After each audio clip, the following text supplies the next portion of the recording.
The afternoon sun shimmered over the quiet waters of Miller Lake, its surface calm and glassy. Two teenagers, Jake Myers and Ryan Travis, were out on their small aluminum boat, a weekend hobby that had started as harmless adventure and turned into full-blown obsession. They called themselves treasure hunters, though the best thing they had ever pulled up was a rusted bicycle and a few old coins.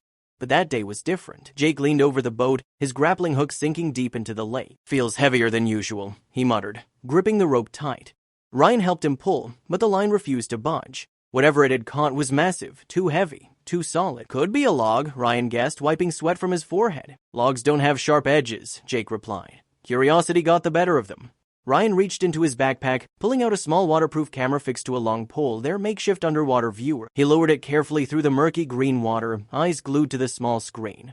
For a moment, all they could see was silt and fish darting past. Then something appeared, a square metal door, covered in moss and rust, with a thick steel wheel bolted shut. Ryan's jaw dropped. "Dude, that's not a car." Jake squinted closer. "No way."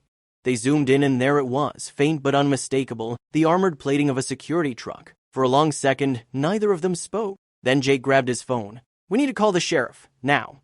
Minutes later, Deputy Harris arrived, sirens cutting through the peaceful lake air. The boys replayed the footage, the deputy's expression growing darker with every second. "That's definitely an armored transport," he said quietly. He immediately radioed for backup. By sundown, the once silent lake had transformed into a full-blown crime scene. Floodlights lined the shore, divers suited up, preparing to descend. The entire town had begun to gather, whispering among themselves, wondering what lay at the bottom of the water they'd fished and swum in for years. Hours passed before a tow truck arrived. The divers worked in near darkness, attaching steel cables to the sunken mat. The lake churned and frothed as the machinery groaned. Then, with a piercing screech of metal against metal, the armored truck broke the surface, water cascading down its rusted frame. People gasped as the faded company logo appeared, a name that hadn't been seen in decades. Deputy Harris stepped forward, flashlight in hand. The vehicle's back doors were sealed with corrosion. He waved for the recovery team. "Get those doors open!" It took hydraulic spreaders and brute force to break through. When the final latch gave way, a burst of foul, stagnant air escaped. Everyone stepped back. Then, under the beam of flashlights, they saw what was inside and the world seemed to stop.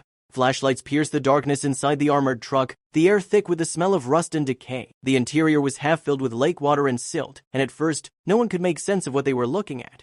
Then a deputy's beam steadied and someone gasped. Slumped against the far wall was the skeletal remains of a man, still wearing the faded uniform of a security guard.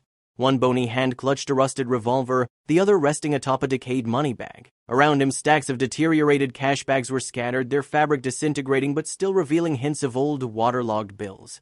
Deputy Harris swallowed hard. "Get the coroner," he said quietly. The divers stood in silence. Even the crowd on the shoreline seemed to sense the gravity of what they had uncovered. News crews began to arrive, their cameras flashing as officers began marking evidence. Later that evening, investigators confirmed what no one expected. The truck was from a 1984 armored car company that had vanished during a transport route between two banks in the region. At the time, it had been one of the biggest heists in state history, and the case had gone cold after all suspects disappeared without a trace. But one detail knotted everyone the guards got. Ballistics testing revealed it hadn't been fired. Instead, he'd been shot with another officer's weapon, one that was later logged as missing from the local sheriff's evidence locker. The realization sent shockwaves through the department. It had been an inside job. Files long buried were reopened. Names from the past resurfaced, officers who'd quietly retired, one who'd vanished overseas. The recovered revolver carried the fingerprints of a man once considered a hero within the force. Standing by the lake, Deputy Harris watched as the armored truck was loaded onto a flatbed. The water that had hidden the town's darkest secret for nearly 40 years now reflected the flashing red and blue lights of justice. Jake and Ryan, the two teenagers who'd stumbled upon it, stood in awe. They hadn't just found treasure, they had uncovered truth buried under decades of silence. As dawn broke, the lake returned to stillness, but its reflection would never look the same again. Beneath its calm surface, it had held the weight of betrayal and the proof that some secrets never truly sink.